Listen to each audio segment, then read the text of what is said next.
I'm very sure you're surprised to see this face today. Yes, I'm standing in for Daisy. And certainly you'll be having a field time with me today as far as flip side is concerned. The other side of the story, giving you elaborate stories, giving you elaborate discussion, giving you in-depth analysis as far as the topic is all about. Now, today on Flip Side, we will be talking about poverty eradication, the way forward.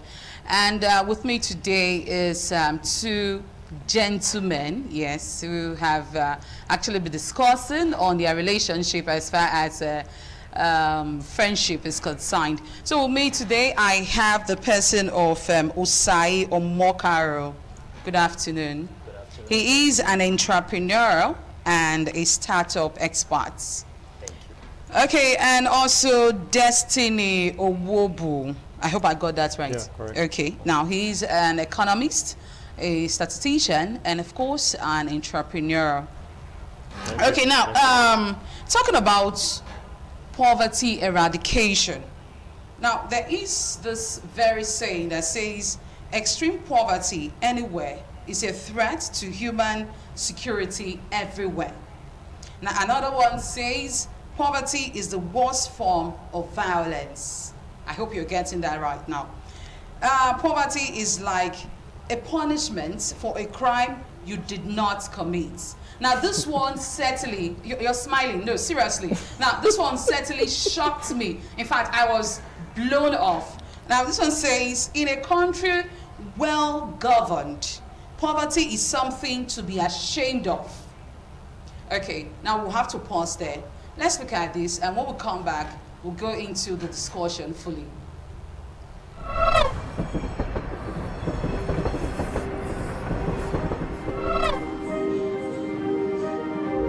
The COVID-19 pandemic that continues to wreak chaos all across the world has severely hampered the fight against poverty.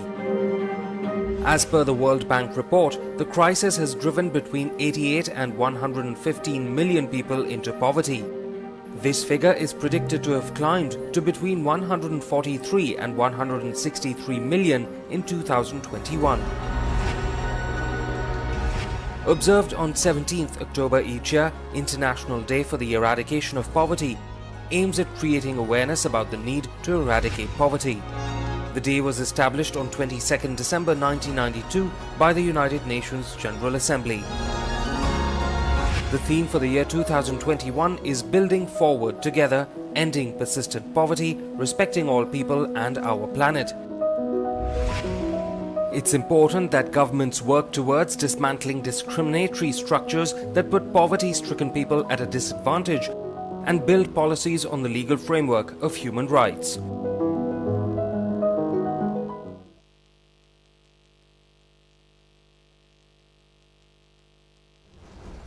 All right, welcome back. Now, to our guests in the studio, I wanted to ask if you heard everything that we actually played. But obviously we could not hear it properly. But in any case, we have seen the issue of COVID-19 right from last year, going through this year. And so many persons have actually lost their jobs. So many persons can actually not afford 3 square meals. And so many persons right now, they are on the streets begging. Now, I want to ask, has COVID-19 come as an, is it a mitigation as far as poverty eradication is concerned? Okay, now that goes for you, Osai. If there's a mitigation to the impact of COVID-19, yes. Of course, there are a series of mitigations, like we know all over the world. Different governments, different agencies, different organizations are coming up with different strategies to see how they can help jumpstart the economy, jumpstart the life of people. You know, but there is always the aspect I tilt towards. You gave a definition of poverty just now, that poverty is like a punishment one receives for a sin he did not commit. I beg to differ from that, because I'm one of those that believes that if something is happening to a generality of a people, and some people can raise up their head and thrive, the rest of us doesn't have an excuse. Because if the same thing happens to all of us and some people are able to deal with it differently and they are not suffering what others are suffering, and meanwhile we all have the same opportunity, so there must be something those people know that we are not aware of. So for me, I believe that the cure to poverty is actually knowledge. Okay. So COVID-19 was a pandemic that hit the world, but particularly I believe that COVID-19 came to really test all of us, shake the waters to see where we really stand. Okay. And for those who are prepared, or those who were able to get themselves together and began to put things in place, they are thriving on the opportunities that came afterward. Okay. So that's my opinion about that. Okay, now if you, before I get to the same question to you, Mr. Owobo, now if you're saying it's an opportunity for one to stand up and thrive, you see this person achieving greatness, now you look at that person and you feel like, I want to be like this person.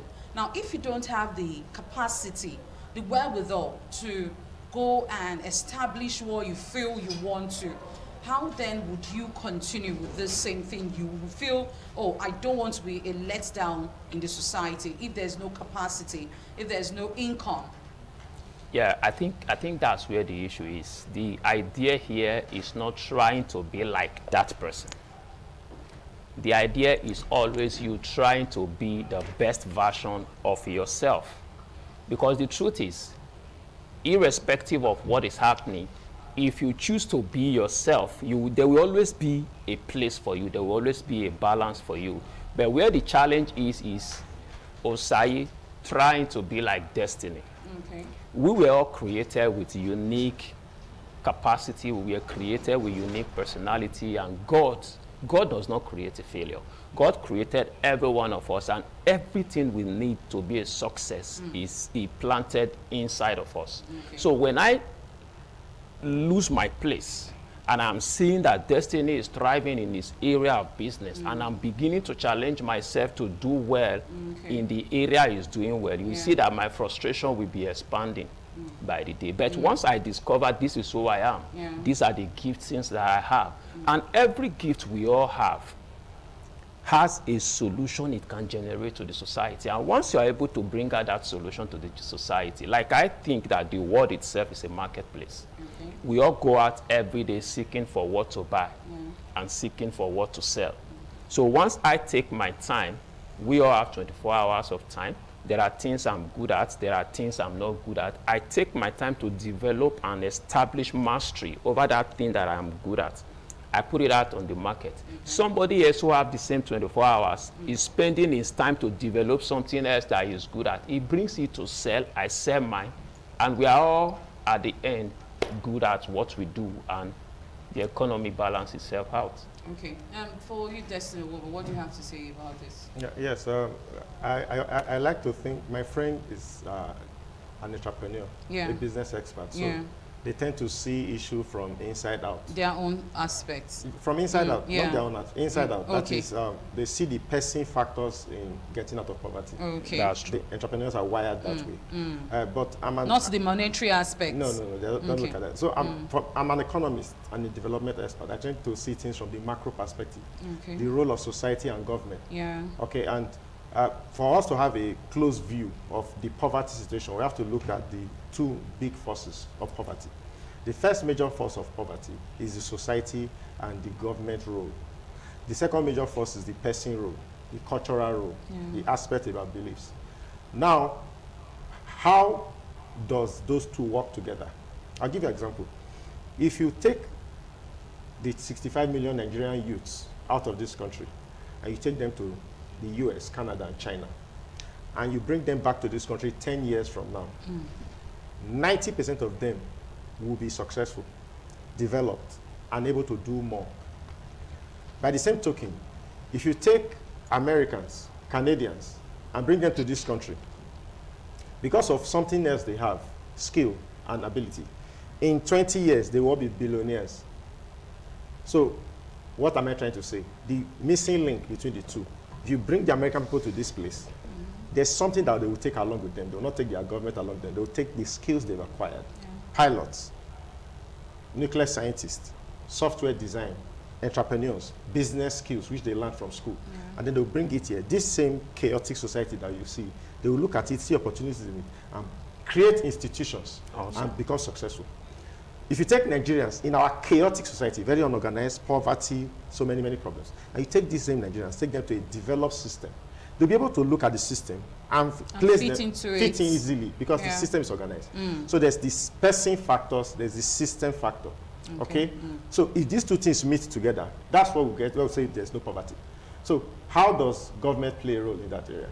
For example, I'll give you an example. We have, if you watch the Champions League in England, it's a $500 billion industry. Only football. Football. Just football. Kicking football. And so if you check that league, you're going to see Nigerians, Italians, people from all over the world going there. But we have legs too in Africa. We have legs in Nigeria too. We have those things. Yeah. But where is the football industry that we employ 90 million youths in this country? So if you call 10 Nigerians and you ask how many of you want to become a footballer now? In Nigeria. In Nigeria, in Benin City. They don't know how they are going to translate the kicking of the ball to money because the system is not developed. Number two, Hollywood, the movie industry in America, is another $1 trillion industry. Only movies. We have script writers, we have script editors, we have studios that film, we have marketers. The industry is so developed that you may not show on TV one day in America, and yet you're multi-millionaire somewhere in the market. Yes. Nobody knows about you, and you are running. But here, a company, a person will buy cameras, he'll be director of the movie, be producer, be marketer. I mean, it's too hard to do things here. The market is not developed. Next, we'll talk about transport. The transport industry is trillions of dollars anywhere in the world. Organized, okay? Air transport, sea transport, road transport, haulage, ports, they're well developed. So that even if you are talentless, you just grow up in some societies, the system is there to bring you up. Okay. So what it simply means from him, for a Nigerian, it is difficult to get out of poverty, not impossible. Difficult because of our environment in this system. Whereas for a European, it is not very difficult. So what the government needs to do is to create a level playing field, set up structures, invest heavily in those things that get people out of poverty without too much struggle. 1, basic education. 2, ports. 3, transport sector, electricity, basic manufacturing, local engineering industry, software intelligence, I mean skills. These skills should be there so that a boy who is from a poor home can just wake up, develop software skills, grow up and become a millionaire just because he has the skills. Then the persons, on the other hand, culturally, like people like this, their job is to help the human mind to conceptualize and solve problems by themselves. Like I told you, we have what called the internal locus of control. Most people interpret the world from inside out. Like my success and my failure depends on me. There are people who are wired like that. There are some people who wire their success and their failure from outside. We say external locus of control. If I'm going to succeed, it is God. If I'm not going to succeed, it is my father in the village. There are people, when you talk to them about their problems, the only solution is outside. If my uncle had come to help me, if my auntie had come to help taken me to school, school. if I was born in Canada, anytime they express something, they don't see themselves in it. Now, why people should listen to him is because if you are wired to see your problems from inside out, no matter the environment you find yourself, you'll be able to fit in. You'll be able to fit in. And encourage yourself. And get yourself out of poverty. I don't think there was anybody born in this world with a label, poor. Okay? But you often hear when people make the statements, we the poor people. I've seen people, educated people who want to describe the relation between them and the government. They say government not they take care of poor people like us. Now then they share the money, we the poor people. When you internalize the expression, we the poor people, the reality becomes like that. Now when they say governments know they take care of poor people like us, are you thinking towards the fact that they are saying the monetary aspects? Yes. Where you get government say, okay, come to so and so place, we'll be able to give you like 5,000 naira or 10,000 naira to start up a skill acquisition and all of that. Now we know, like last year, we had of Shopee. Okay. Now, from that, we also have other things that the government has been putting in place to elevate people from poverty. Okay. Now, these things being put in place, are you sure they are standing the test of time for persons that are in need of these things to actually come out of poverty? Okay, let me put it this way in perspective. What the government is doing, and heavily doing, is what called poverty alleviation. That is the idea that when a person is poor, you need to help him to survive. It doesn't it's a short-term solution to a long-term problem. There's another term which we call wealth creation. Now, poverty alleviation looks at the cup from bottom to the middle. It's like I show you a cup of water. Some people see, they'll say this cup is half full. That's the weak way of looking at the cup.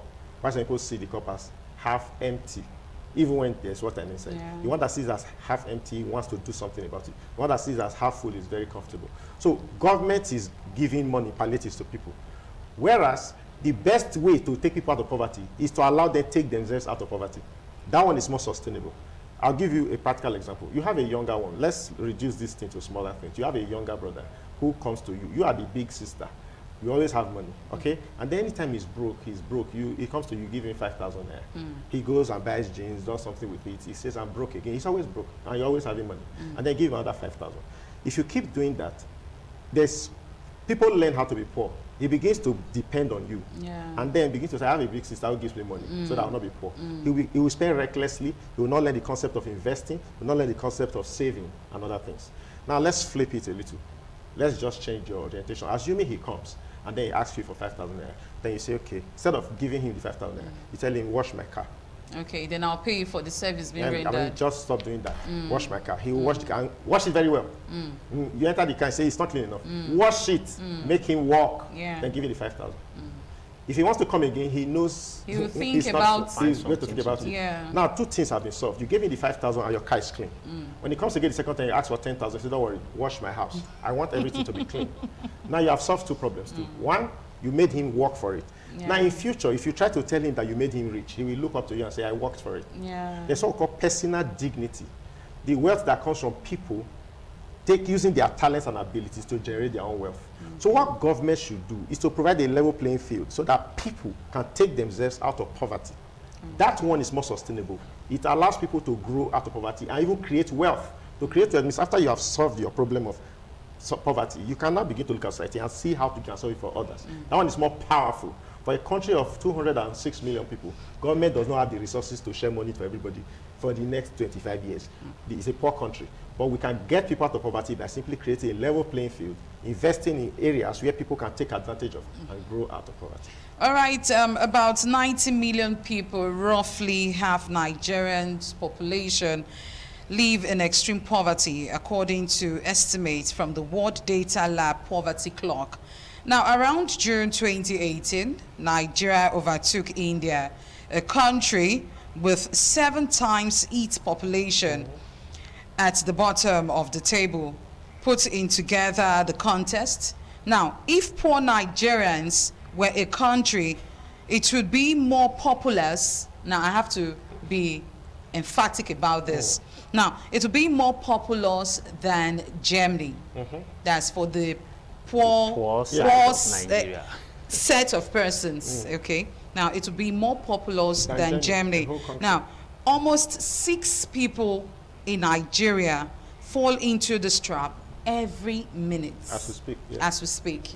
Now, are we saying that governments, individuals, now let's look at individuals.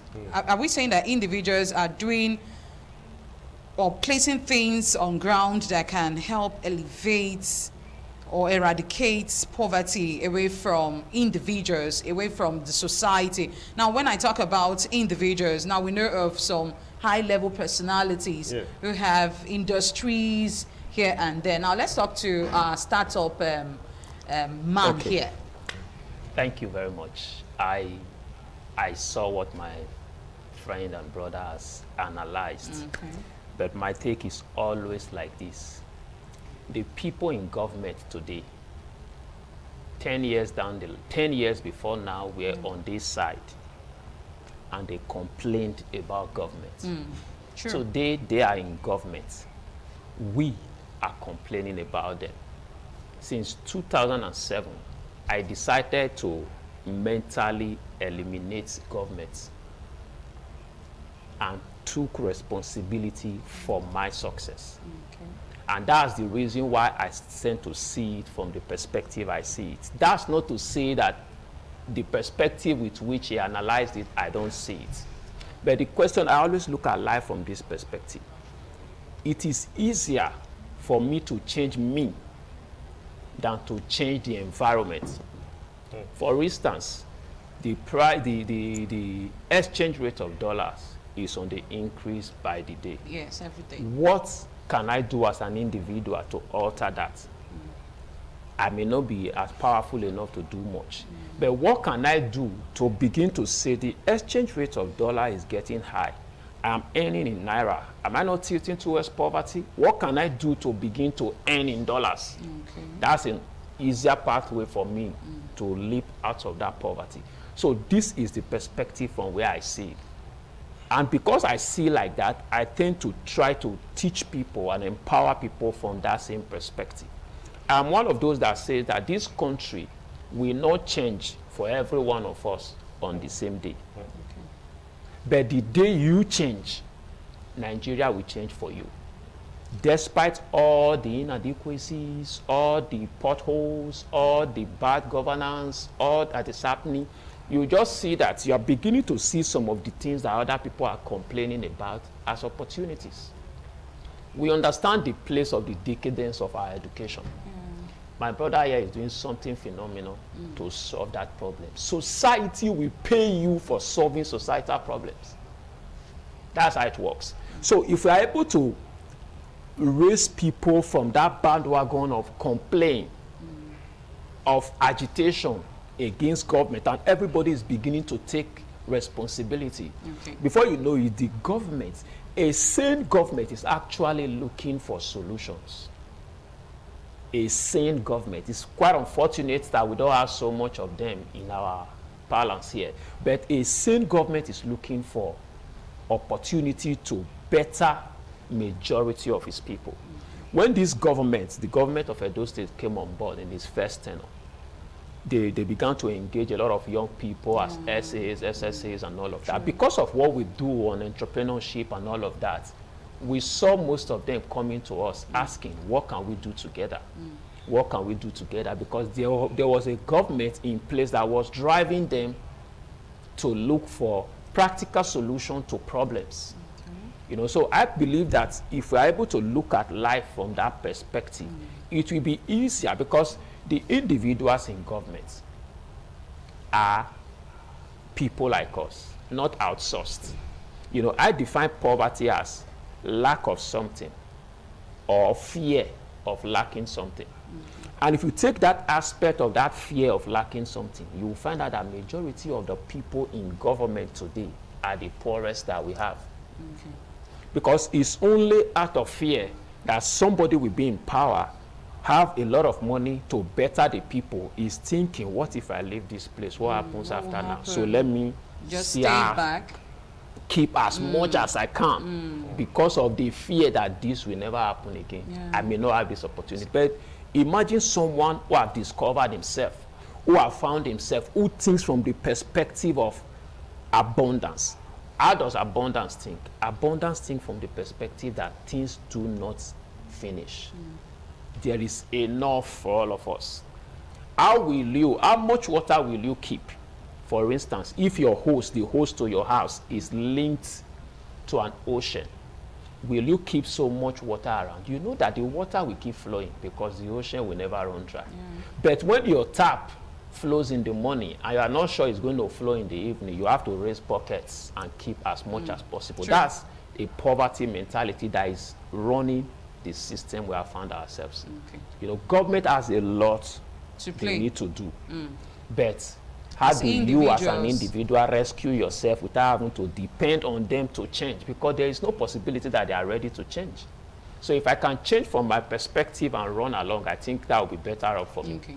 So that will play a great role in eradicating poverty first from my life, an individual. And then I'm able so now, to help. What you're trying to say is we should first of all look within before we go towards the outer part of it, looking towards government, looking towards NGOs and every other thing. You must first believe in yourself before you go looking for solutions from government and all. Now, we know that there are some of these things being put in place by our governments. Okay, now, why do they keep on failing? Yes, I think, let me put it this way to buttress this point so that we understand the problems we face. In my house, let's take my house as my country. I am the president. Okay. Okay, I have a family. I will ask 4 questions that I will also ask for the country. 1, do we have 24 hours power in my house? If I do not have 24 hours power in my house, it becomes immoral for me to expect somebody who runs 206 million people to have power for the entire country. So if we start to solve government problems from our own environment, do I have water in my house?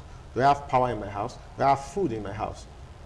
If I can ensure that my micro government, because each house is a government of its own. True. If I ensure security in my house, water in my house, food in my house, and things are running efficiently, my bills, my TV is working, my internet is working, everything is working, then my own country, which I call my small house, is a country people want to run to. Now, if he does that, we all do that, then the country is just illusory. What he's saying that it's an illusion. The one that is real is the one that you live in. Okay? Yeah. Good. To tell you the power of one person, the federal government in 40 years has created 4 refineries that can produce 400,000 barrels of crude oil. I mean, that can refine it. The whole of Nigeria. But one Nigerian, Aliko Dangote, is building a refinery, one Nigerian, that can process 600,000 barrels. Now, you'd have asked a question. A country with 206 million people, governments, which you say is so powerful, in 40 years, 400,000 barrels. One Nigerian who is from the inside out, who has been able to get himself out of poverty, like he was saying, generates 600,000 barrels. In fact, the federal government is now using his business to say to the world that we are ready to get out of poverty. That it will save the whole country 30% of our foreign exchange. If one man can do that through proper education and positioning, imagine what 206 million people with the same can do. We can generate billions and billions of dollars from in out. So we have to solve it from both ways. Yes. All right. If you just joined us, this is Flip Side with Oloije Oikokai. We'll be going on a short break. Remember, we're talking about poverty eradication, the way forward.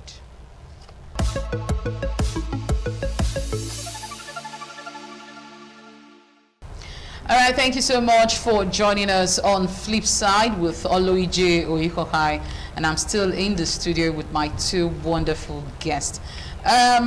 Before the end of the break, we're actually discussing something.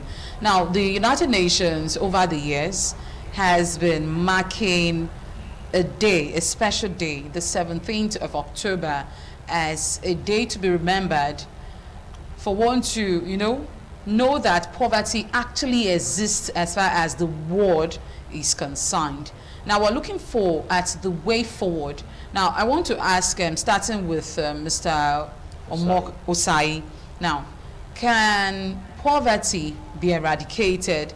Now, over the years, the UN, they have been doing desensitization year in, year out. Do you feel the reason for them having that day as a special day being set aside for poverty eradication, do you feel poverty can really be eradicated? Okay, thank you. Even the Bible said, quoting the words of Jesus, it said, the poor you will always have amongst you. That's not because the strategies and the activities put in place to eradicate poverty do not work. The fact that poverty, beyond the fact that government has the external part to play, there are individual decisions that need to be taken to even maximize the opportunities that is made available, because you can't guarantee that people will always take advantage of such opportunity. I would say irrespective of what we do, at best, we can reduce the prevalence of poverty. We can't really eradicate it because you can't guarantee that people will take the best of decisions. Okay. And for as long as people are not taking decisions to follow through with the opportunities that are available, of course, there will always be some persons who will fall below that poverty line and have to depend on other people. Okay, so as an entrepreneur now, what are the things as an individual, since you have been talking about individual and a startup businessman, right? Now, what have you been doing in your own little way to see that some persons come out of poverty? Awesome. Okay. Part of the things I do practically is that we put up seminars and trainings together to help people. There are plenty of messy policy dilemmas to deal with in the world. And reducing poverty. I just authored a book that's trying to deal with unemployment. I titled it Get Employed. The very first topic of that book talks about identity and purpose. Who am I? Who am I? Because I believe that when people sit down to find out who they really are, they will discover their natural giftings, their natural talents. For instance, I was in the bank. I worked in the bank for 6 years, 6 months, and 25 days. But I was in the bank not placed in that what I call my comfort zone, because people say you have to pull out of your comfort zone. I released a video recently. I said, find your comfort zone and stay there. Why did I do that? Because I worked in the bank. I'm a communicator. I enjoy talking. If you engage me here till 6 o'clock, I'm here. I'm good. You know, that's natural to me. But I was in the bank processing financial instruments and all of that. And after a while, I got frustrated. I pulled out. I started to do what I'm doing now. What am I engaging? My natural talents. I began to add values to that natural talent. I author books, I build courses, I do trainings and all of that. From there alone, I built 3 businesses. And people are employed under me who are earning salary because I just discovered my gifts and I put it out there. If you take that to seeking for a job, if you find out who you are and you find out that I'm a fish, you will seek for jobs in places where swimming is the requirement. But imagine if a fish who has refused to find himself is seeking for a job where the expertise that is required there is flight. The fish will keep struggling. So if we are able to help people to find themselves, look at their natural giftings, look at their acquired knowledge and opportunities that are around them that connect with the gifts that they have, it becomes easier for people to go out of poverty. I was thinking when when I got this topic and we're going to talk about it, I was thinking, if you do what you love, at best, you suffer once. You enjoy what you are doing.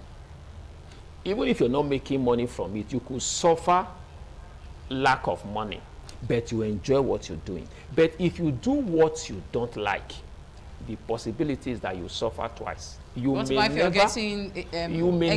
make enough, and you will still be struggling at what you're doing.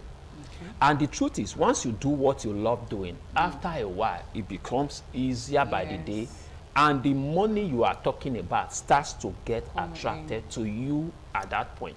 So if you're able to help people just take a look at themselves and find out who they are, it becomes easier to attract wealth and get out of poverty. So as a startup coach, what does it entail to tell people? Do you just encourage them, or you end up assisting them financially? Of course, I don't have enough to begin to dole out money. But one of the things I share to people is that when you come into my network and follow the tenets of what we teach, the money that people are agitating to get to support their business will come to you. I have young people under me. I built about 3 businesses. Some of my businesses attracted funding while they were still on paper. They've not started. So if we all know what to do to make your business attractive, even while it's on paper, you will get funding. I was listening to my brother yesterday. I watched the YouTube version when he had a session with, he talked about a lady from the US partnering with him to support others. That's because he's out there doing something. And somebody is saying, we love what you're doing. We want to put out this money to, through you, reach out to more people. That's it. There are a lot of, people have come to realize that my money in the bank is wasting. What can I do with this money to put smile on the faces of people? Others. And by insight, we also know that giving people money is like perpetuating poverty. So they are looking for systems that have been built that are helping to take people out of poverty. They put their money. If you know about the Tony Elumelu Foundation, someone stood up and said, I'm committing $100 million of my personal funds to take people out of poverty for 10 years. In less than 4 years of doing that, UNDP is joining. Red Cross is joining. Some state governments are partnering. Some countries are partnering. It consistently does the 1,000 people every year. But as at 2019, which was when they did it last, they empowered 3,050 people with $5,000 each. 1,000 was its own. 2,050 was from others. So the idea here is start what you're doing. There are a lot of people who have money looking for how to invest, work with you to make sure that they make so much impact. So that's what we're doing, and we're doing it gradually, and it's beginning to gain momentum. Okay. Now, to you. Do you go with what he's saying? Yeah, of course. Like I said, I would always like to come from the other side. Yes. He's doing a great job at the person side. I like to look at it from the macro side. To get out of poverty, to eradicate poverty, we must first of all, we are not the only country that have experienced poverty. Okay, no. To the question. Yes. Can it be eradicated? I think we should start from that yes, first. I believe, I'm an optimist. It can be eradicated. Okay, 100%. 100%. Okay, 101%. Yes. I believe in that. Okay. You know, polio was a disease. It was 100% eradicated.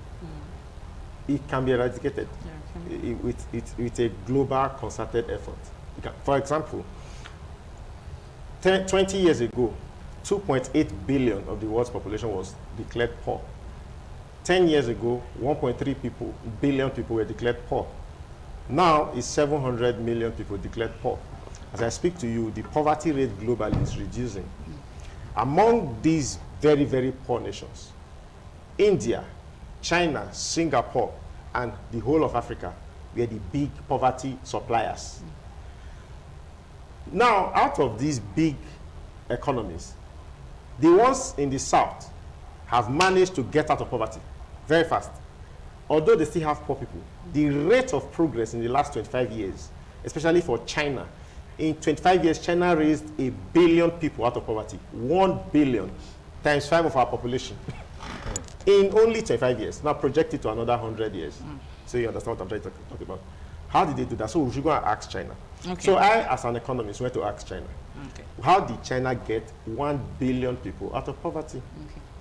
The ultimate secret of China was this. In 1975, China was closed from 1945 to 1975.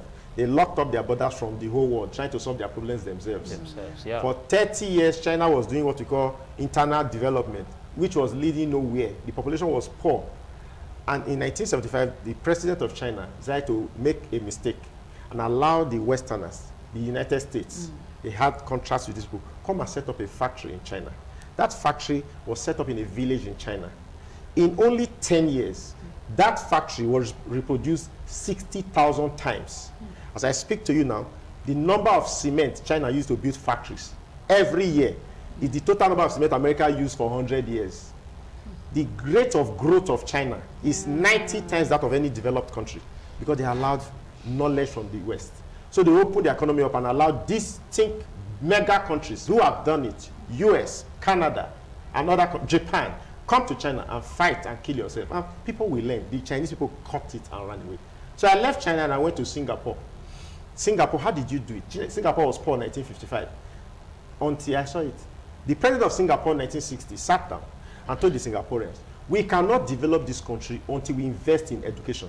They invested 60% of Singaporean currency on education. The only thing they were talking about is education, education, technical education, mathematics, physics, chemistry.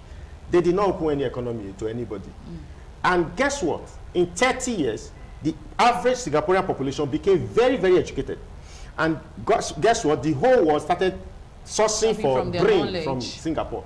And as I speak to you, Singapore is one of the most advanced countries. In fact, far more developed than most of the countries you hear about. Singapore is cleaner than the US, more organized than the US, more richer than the US per capita. Then I left Singapore, and I went to India, another poor country in the 20s and 30s. Now we are the highest. You see the point now? Yeah. And I saw that India did something. India discovered that, although, because of their religious beliefs, the Indians are very good with internal creativity. So they invested in software and science technology. As I speak to you now, India is the biggest exporters of software engineers in the world. Yeah. And these skills are high-level skills. Yeah. So you see an Indian woman, 24-year-old woman, working in the US, earning $100 million a year because of the skills he has. Just last year, Google employed a 9-year-old kid in the US, a software engineer, and paid him $250 million a year for his skill. In other words, what you would have shipped in a truck, Dangote truck 25 years ago, you can put in one small microchip now. So the world has got into the information age. India saw that they cannot build factories like Americans like anymore, but they can build the factories up here through software design. They pass through that template. So you see different countries got out of poverty using different approaches. Nigeria can look at all of them and borrow a place. Borrow a leaf. Yes. And in fact, let me even advise the government. Given what I know about Nigerians, Nigerians are one of the most intelligent people in the world. The facts suggest it. If you go to the US, the best doctors are Nigerians. Yes. We are very intellectual because of our cultural traditions. Our forefathers were very wise people upstairs. But we are not very good in making things like phones and things like that. No. But we can do well in software technology. We can do well in creating systems. If you see anytime we build a church, the white man taught us religion. Yeah. When we started building it, we took it back to them. So anytime we have to do with things that involve people and the mind, the average African thrives. So what do? The government should invest in software science, invest in things that will make people use their mind instead of, we don't need to use structures nowadays to make wealth. All right? If you want to understand what Nigerians, as I speak to you, $10 billion flows to this country through internet nowadays. True. Recently, 2 Nigerian Yoruba boys, they sold a company to for about $200 million. Dollars. 2 small boys that are now up to 30 years. Now imagine, that's just because they have just software technology. Yeah. Imagine the government takes it as a policy and say for the next 10 years, we want to train 1 million young Nigerians in the art of internet, science, and technology. Guess what will happen? It will have what we call multiplier effect. Those people will create the mega companies of the future, the Facebooks of the future, the Amazons of the future. We have Facebook, we have Amazon, but they are not Nigerian. So we can create more of such things in the future without having to start all over again. So we don't need to start development the way it was done in 1972. Yeah. We can start with our children that we have now. True. Just 20 years from now, they surely are very, very fast as far as intellectual knowledge is quickly. So you can, if you start with the 5-year-old and you begin to train them in such skills, by the time they are 20, these people don't need government. They sit down and set up systems and run with it. And I think if we do that in the next 20 years, we're going to move 100 million people out of poverty. And poverty has something. Once you move the first set, another set follows. So it becomes cumulative with time. And that's where I think we are going to get it right. So like he said, we may not be able to eliminate poverty totally, but we can eliminate the poverty that is caused by society. There's what called self-imposed poverty. We want to get to the point where people can choose to be poor, and it's not a crime. So when you decide to come out, okay, I want to be. You want to go. Poverty. Some people like poverty. It's easy when you are poor. So we want to get to that point where poverty becomes a choice, not because you don't have the opportunities to. All right. Yes. Okay. Now, before we go, let's quickly look at this short clip. And after that, we'll be saying goodbyes as far as poverty eradication is concerned, a way forward. Now, we have said many things. Anyway, let's go look at this short clip. And when we come back, we'll have a wrap on our discussion. There are plenty of messy policy dilemmas to deal with in the world. And reducing poverty is one of the most challenging. We all walk around with working assumptions about poverty. Who is poor? Who is not? What causes one to be poor? And what are reasonable ways to help individuals, communities, countries, and races of people out of poverty? Our assumptions are not static.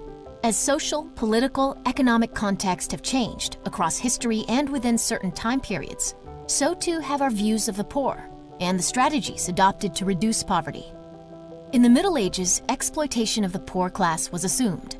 In Elizabethan England, laws included, on the one hand, a poor tax to support the needy and create employment. But it also included provisions to whip able-bodied beggars or bore holes into the ears of vagabonds, found in industrializing cities. We spend literally trillions of dollars each year 7 years old. Perhaps race is the biggest variable that explains disparity, complicate our understanding of the problem and our opinions about reasonable solutions. So ask yourself, what are your motivations for responding to poverty? What is the impact of our policy? And can we eradicate poverty completely?